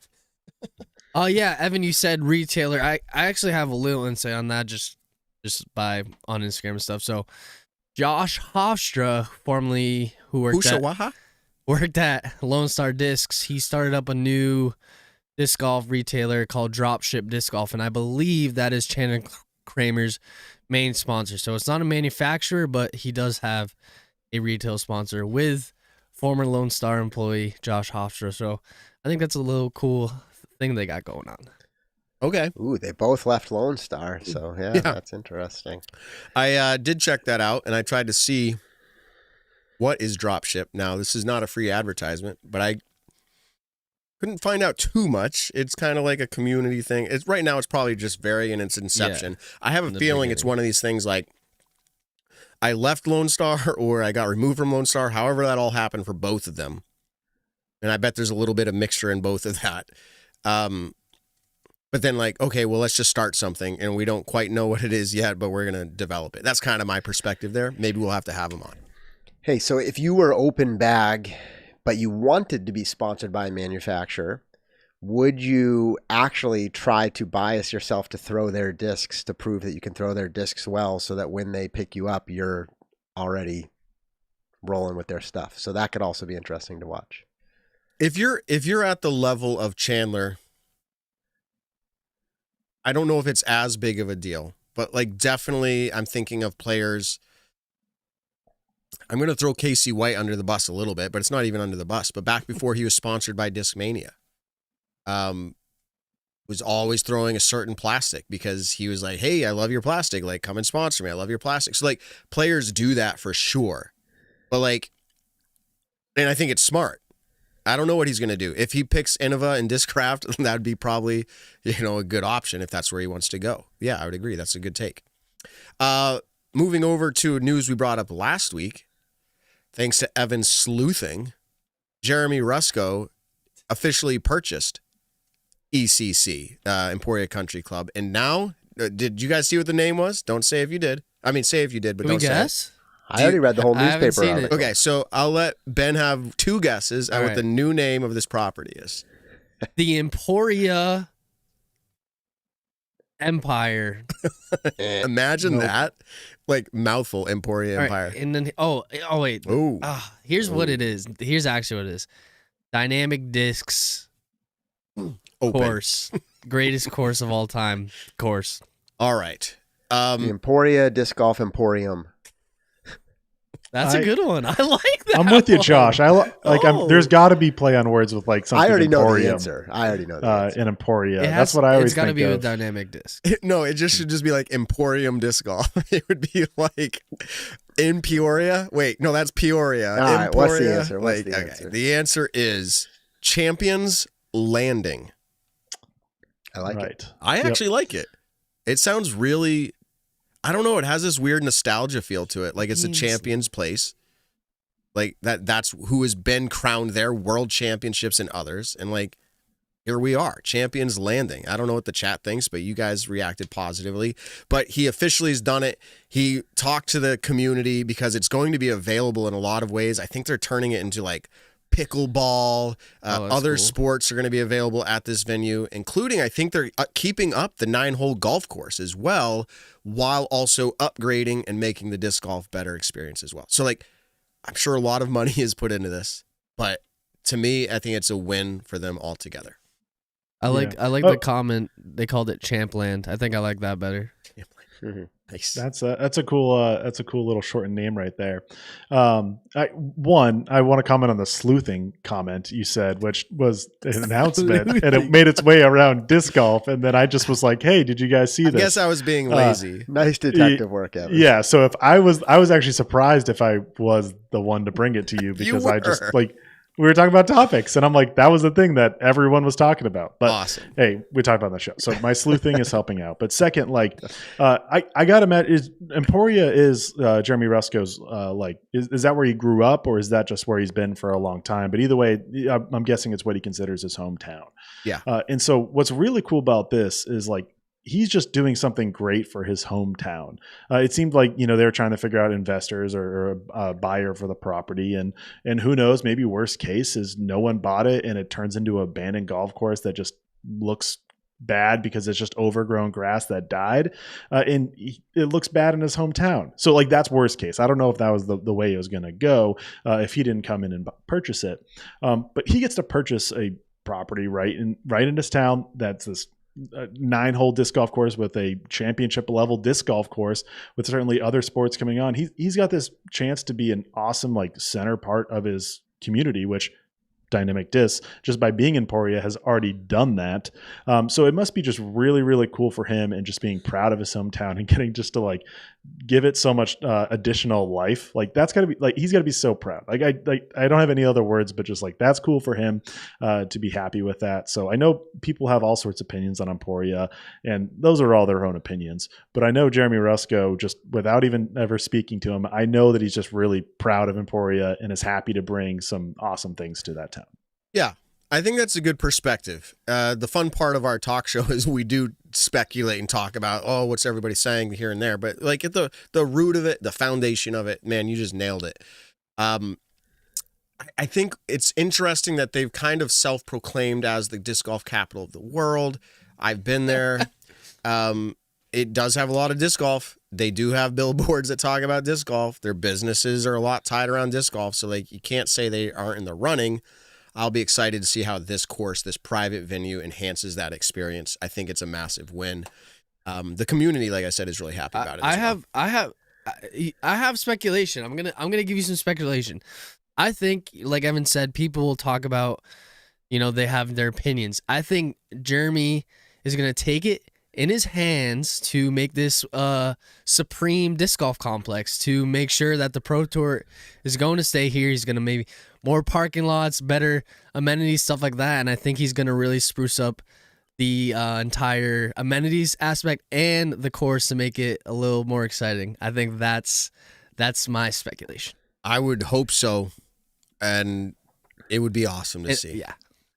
I want to just like make a note on just the first amenity you added was more parking lots. Yep. Which is just, it's a funny kind of thing because that is actually very true. Like disc golf courses generally need more parking first. I mean, when we had the live show at the Northeast Disc Golf Expo, that's what Jonathan Poole was saying. He's like, parking is like, that's the number one thing because they have so many spectators show up. So even though that they're a college campus with tons of parking, that comes up and it's humorous to me to hear, although it makes perfect sense.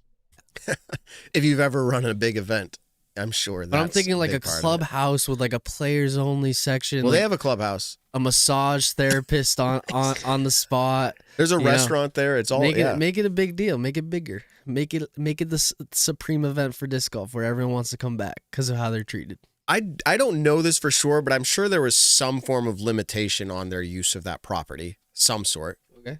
Because it was a private venue or a community, but either way, it wasn't theirs to do what they wanted when they wanted. You mean they were limited before? Yes. When they were doing DDO, and now they Yeah, obviously and wouldn't so have any property limitations. Maybe we need to try to get on Jeremy and just ask him about the course and just be like, is there going to be massive changes like to the course, the things that weren't available? I mean, the property, they're using it probably just about how they want, but maybe there was a few things where they're like, yeah, we couldn't do that. Like the island hole. Like, do they have any ability to like make it, I don't know, more epic? Can they build something on the island? I don't know. I'm just thinking like, what are these limitations that have now been removed? Maybe there's none. But should we, speaking of the island hold, what if the Pro Tour, this is kind of random, but what if the Pro Tour had a tournament where each hole was a gimmick?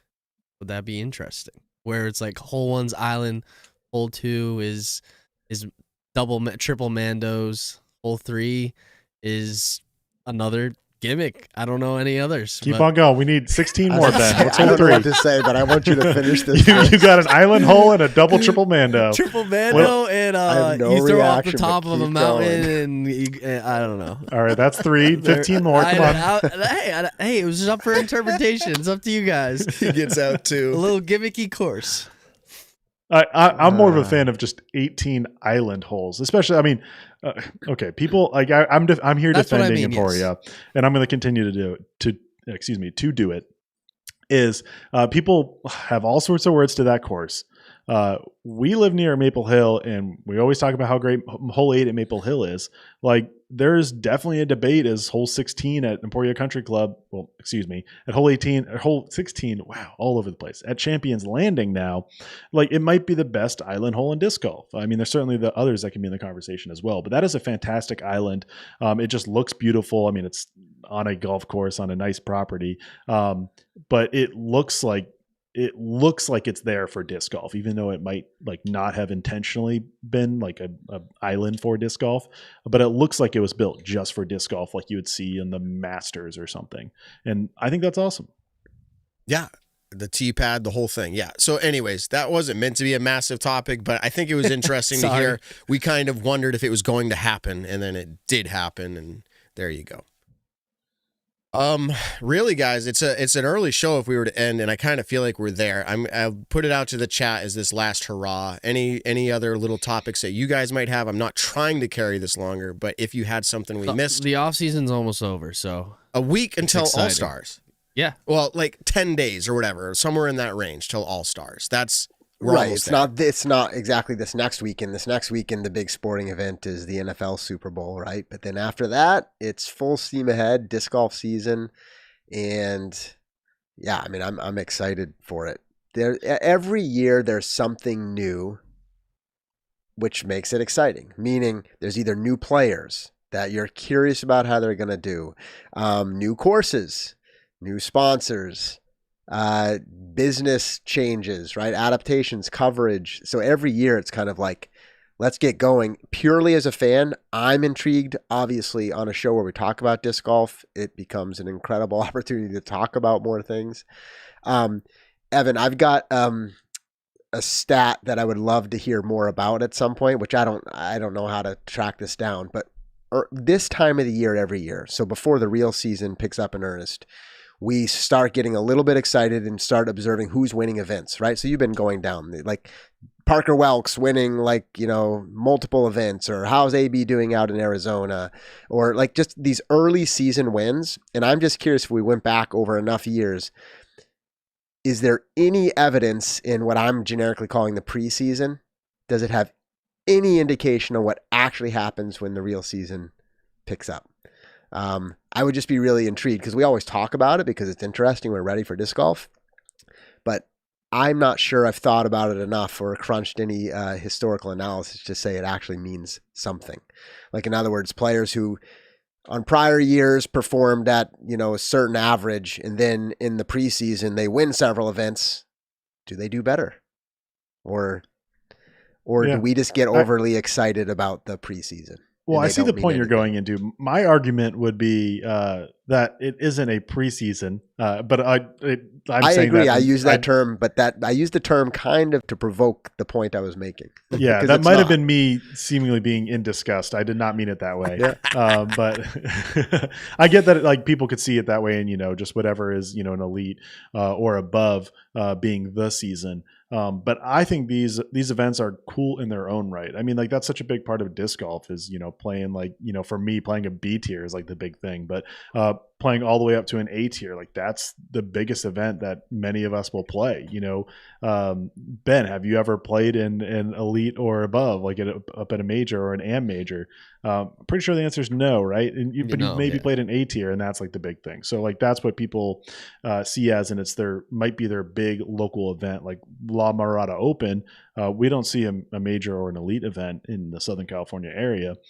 So having that be, one of the bigger events and having, a few pros come through, that can be a really cool thing that people like. But as far as how does it connect to the, let's say, Pro Tour season, like is Parker Welk, who's won 3 events during the winter in this quote off season, is he now going to win, 3 elite events this year? Well, I don't know about that. Maybe he does, but I think the odds of him doing that are not the highest.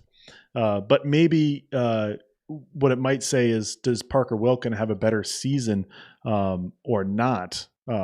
Like, just is his finishes overall going to be better? Is he because he's playing these off-season events, again in quotes, and he's playing well, does that mean he's going to push from maybe being like a top 40 player to then a top 25 player? Is he going to make that jump? And that's really hard to follow for just like people keeping track. Like it's something where you have to really dive deep in to see. But I don't think what it'll do is tell you who's going to win or who's going to be on the most lead cards for the season, because those players are kind of ingrained in our sport and they're taking these months off and we're not really seeing many of them. So it certainly is a fun thing to dive into.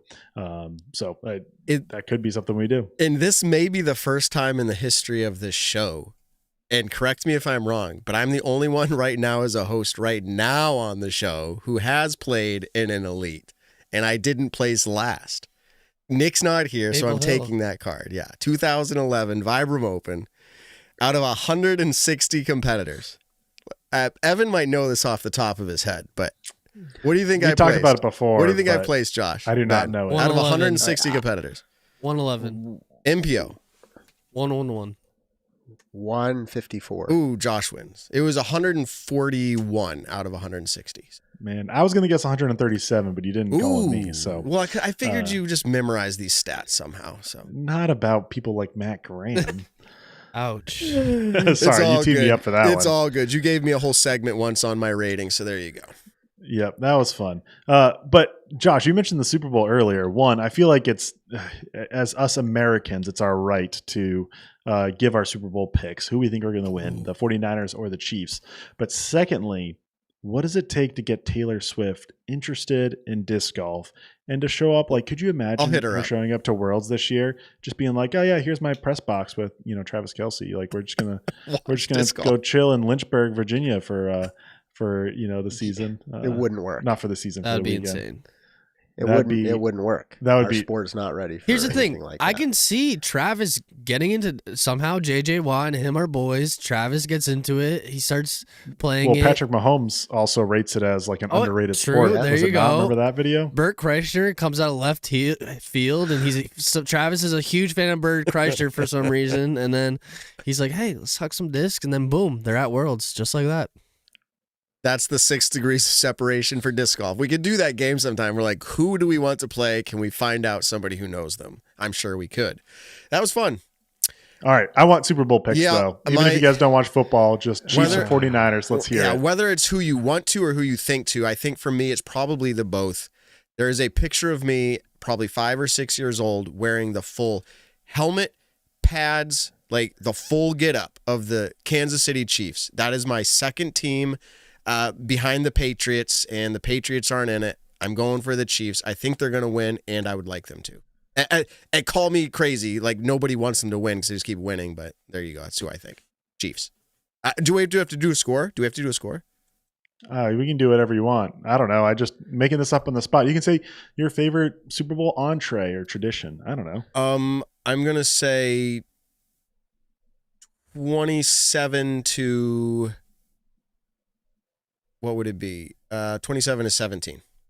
Chiefs. All right. I'm going to be boring. I I actually have a lot of opinions, but I'm not going to share them because I'll offend too many people about who I like and don't like. I have the same family heritage as Matt. No surprise. wow. I was born in Missouri. Oh yeah, but you were So born there. I was born there. That's So there's what a I lot mean. of reasons and You roots weren't? to root for Kansas City. Yeah, I was born in Missouri. Lived in New England most of my life. But so for that reason, probably mostly for rooting interests, I'm going to also pick Kansas City 35-27.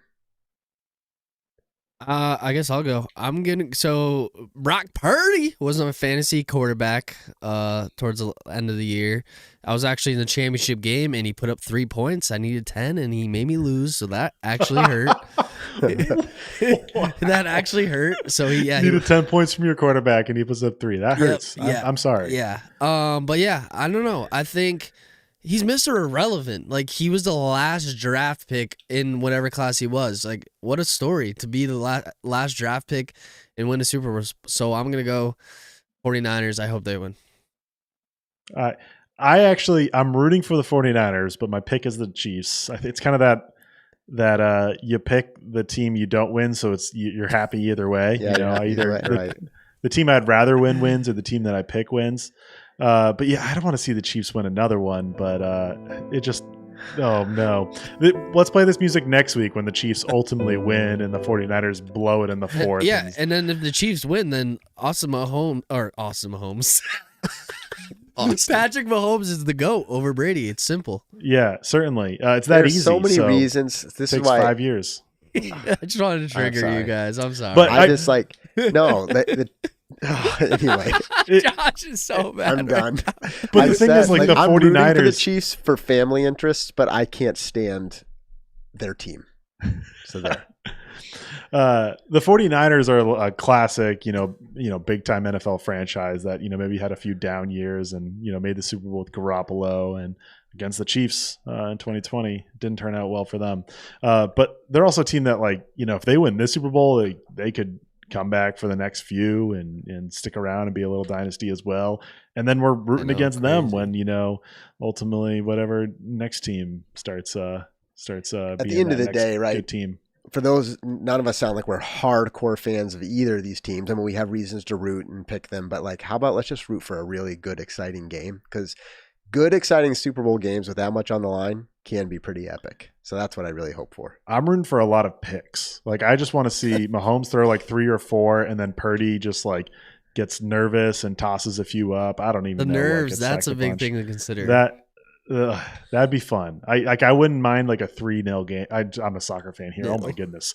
3-0 game. If it was just a bunch of interceptions. Like, I don't know. That would get me excited. I can see where you're coming from. And maybe if it was like just back and forth picks, it'd just be unreal, right? Like, yeah, okay.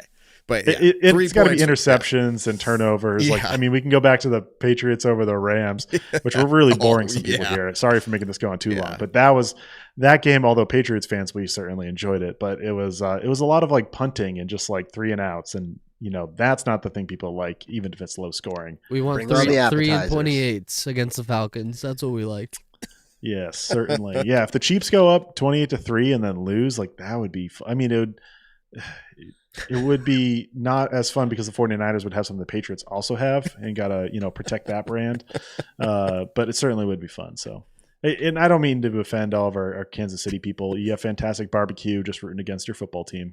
Don't worry. See, each of us can cater. Thank you. What am I saying? Killer. We can cater to a different audience. That was a fun throwback in my head. Remember, this Ben goes way back, and we're off topic now altogether. But we're wrapping up the show. Good. It's fine. Do you remember that one person that came up on screen, or it was a chat, and it was Jeremiah or something? No, Jeremiah. I know. Yeah. And I was like, Jeremiah. I was like, dude, we got a chat guy. He's like, Jeremiah, and I'm like, Jeremiah. And I'm like, Jeremiah. And everyone's like, dude, it's Jeremiah. And I'm like, okay. So anyways, it happens. I stutter and I mess up. But hey, we all do. The show is not perfection. None of us think that we're perfect. And it's cool. I'm enjoying every moment of this. This is incredible that it's our 5th year. Yeah, we're going to be doing this for the next 20 years. Dude, I don't usually bring up like comments that are like negative on our show, but this one I feel like just kind of deserves a little bit of like a thank you and like a tip of the hat. I don't know if they meant it negative, but they're like, wow, I haven't been here for 4 years. Like they came in the chat. They're like, you guys are like incredible, like, what is it? Determination. Like, good for you. And I'm like, I don't know if that's like good or not. You don't give up. Yeah, like you guys do not give up. He goes like, I'll give you another try. And then like the next episode releases, he's like, yep, goodbye. I'm like 4 years you come back and you're like, determination. Another 4 years. Just Hey, like, come back I'll in be another back. 4 Yeah. years. I'll That's be all. back. Give us So, another chance. We're not for everybody. And the best part about that is like, we appreciate that because I don't listen to every podcast. I don't watch every TV show. In fact, some rub me the wrong way. It is what it is. I just found that one, as much as it was probably meant, maybe it was just genuine, it cracked me up. So thank you for that. And I don't usually look at the comments. So there you go. I think we've made it to the end. One last shout out to Disc Golf 978. I would talk about them permeating our whole show, but I don't think it would give it the same value that actually is when I take a moment to focus on it. 978, check them out. Specifically look, I mean, you can go get discs you want, the lowest rock bottom prices that are allowed, free shipping over $25, but specifically reach out to Scott at 978 or just reach out, contact 978 through discgolf978.com. Get your player packs, get your payouts through them. Whether they paid me or not, I literally love their program, and I know you will too, and everyone around you. So reach out to them. It is the easiest thing for a TD to do that will improve the experience of their players, specifically the AMs in this case, and allow you to have a little bit more money maybe to put towards pros. So there you go.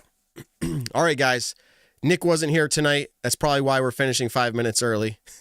I don't know what that means, but I'm going to throw this music up that he always asks for. Oh, Josh, you're muted, man. Sorry, we tease him about working hard, but I imagine he literally is working hard with an event on his doorstep. So good luck, Nick. Yeah. It's a scary time, so good luck, Nick. Absolutely. We say good luck, Nick. Nick says tell someone you love them this week. We are Staggered Stance, formerly the Nick and Matt Show. Last week, Ben gave us the outro, old school style, Nick and Matt. We'll have to come up with I like the throwback. a Staggered Stance. I don't know. But Ben, you're awesome. Josh, you're awesome. Evan, until next time, everybody, peace out.